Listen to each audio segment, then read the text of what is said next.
cabanga umsindo sithuke ukuthi kwenzakalani, kodwa ngicela ukuxoxela ukuthi kuzoba yilolo suku okhiphe ngalo phela, ngoba wena ukhiphela ukuthi ufuna ukuklina, uzoyifaka insipho, sobe sesikhohle ukuthi bekunephunga elimbi, kodwa sizoza iphunga elisha olifakile. Ngicela ukuthi ngikukhuthaze namhlanje ukuthi uma ngabe ukuthi uyadedela noma ngabe yini oyikhiphayo, yebo kuzobatshazwa, kulindele lokho ngoba vele ubukade ufinqe isandla nento enukayo. So izothi uma usuyivulela futhi iphinde inuke, kodwa engiqinisekisa ngako kuzoba isikhashana kunuka leyo nto, kuzoba isikhashana sikhuluma sibabaza, kuzoba isikhashana wena ngoba inhloso awukhipheli ukuthi ukhiphela ukuthi hayi ufuna abantu banukelwe, but ufuna ukukhipha ngoba ufuna ukukhulula inhliziyo yakho, ufuna ukukhulula ikhaya lakho, ufuna ukuphila ongunaphakade, ukuphila okuhle. Then kuzoba kwesikhashana bese kubuyele esimweni ngoba uzosebenzisa ama products afanelekile ukuze lento ingabe isanuka ngendlela ekufanele kade inuka ngayo. Khumbula ke ngixoxeleke ngisho nangakusasa uma bengakhuluma ngalento bese kuyibona abakhuluma ngayo, kodwa wena uzobe usuyidedelile, wena uzobe usu-right emphefumulweni ukuthi bona basasele nayo, bayeke basale nabo, bayeke basale namalahlabo. Khuluma nawe mkhozi wami namhlanje. Ngizokukhumbuza ngendaba kaSara. uSara into eyibalekile nento ebalekile ke kuwena mangise ngilinka lento ngikhulumayo noSara eyokulalela uNkulunkulu. uSara typical women yanamhlanje yokuthi izinto mangabe kuthiwa uzokwenzeka ukuthi empilweni yakho uthi awu mina bani ufakwe, yazi uhanjiswe, ubekwe endaweni clean, kanti uhlala odakeni, kanti uhlala ezaleni, kanti uhlala endaweni nabantu abakhuluma abanoma abamaxoki, kanti uhlala endaweni ongayiboni nawe, kodwa uNkulunkulu okuthandayo, uNkulunkulu ongaphezulu kwako konke akuqukula akubeka endaweni kwipalace.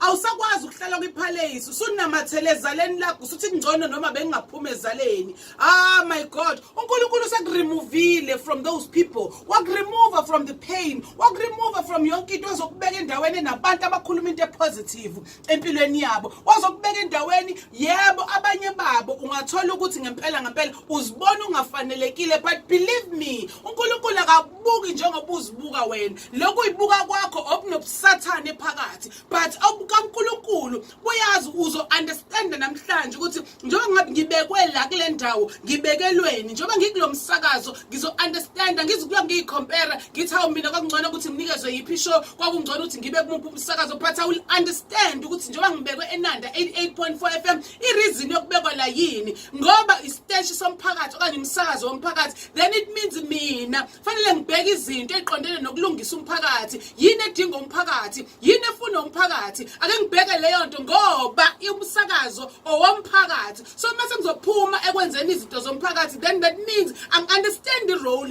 yami la. Uma sengizoyimina ngiyinyeza, then I understand the role yami ukuthi ngikhonelani la.